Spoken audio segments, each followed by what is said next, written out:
প্রকৃতির রুদ্ররূপ আর বৃষ্টির নির্মম পরিহাসে আজ বিপন্ন কৃষকের সোনালী স্বপ্ন। যে ধান ঘরে তোলার কথা আনন্দের সাথে, তা আজ হয়ে দাঁড়িয়েছে এক জীবন যুদ্ধের শামিল। আমরা রওনা দিয়েছি 25 বিলের দাড়িমাথা থেকে। আমাদের লক্ষ্য বিলে জমে থাকা পানি আর কাদার বুক চিরে কৃষকের সেই শেষ সম্বলটুকু উদ্ধার করা। পথ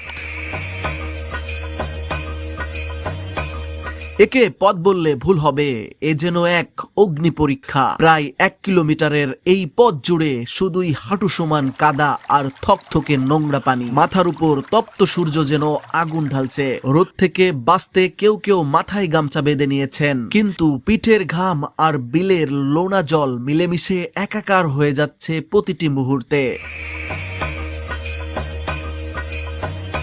চোখের সীমানায় শুধু ফসলের মাঠ, আর তার চেয়েও বড় বাধা হাঁটু সমান পানির গভীর খাদ। সাধারণ মানুষের পক্ষে এই পথ পাড়ি দেওয়া অসম্ভব বললেও ভুল হবে না, কিন্তু আমাদের থামলে চলবে না। আমাদের সার্ভে করতেই হবে, এই ধান ঘরে তুলতেই হবে, কারণ এর পেছনে জড়িয়ে আছে হাজারো কৃষকের সারা বছরের অন্ন।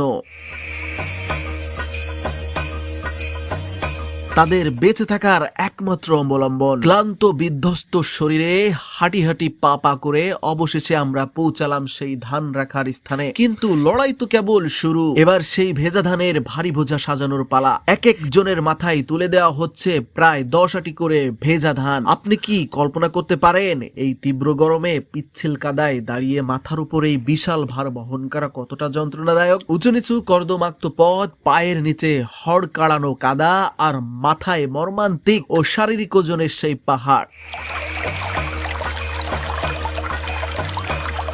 এক একটি পদক্ষেপ যেন মৃত্যুর মুখ থেকে ফিরে আসা। অবশেষে বহু পথ পাড়ি দিয়ে যখন দাড়িমাথায় এসে মাথার সেই বোঝা নামিয়ে রাখা হলো, তখন যেন বুকে ফিরে এলো এক টুকরো স্বস্তির নিঃশ্বাস। এই এক মুঠো ভাতের পেছনে যে কতটা রক্ত জল করা পরিশ্রম লুকিয়ে থাকে, তা আজ আমরা নিজেদের হার্ট দিয়ে টের পেলাম। যে অন্ন আমরা প্রতিদিন থালায় সাজিয়ে নষ্ট করি, তার প্রতিটি দানার পেছনে মিশে আছে এত শত শত কৃষকের কান্না, ঘাম আর হাড় ভাঙা খাটুনি। আসুন কৃষককে শ্রদ্ধা করি, অন্যের অবমাননা না করি। এই বাস্তবতার মুখোমুখি দাঁড়িয়ে আমাদের এই সংগ্রাম আজীবন মনে রাখার মতো এক শিক্ষা দিয়ে গেল।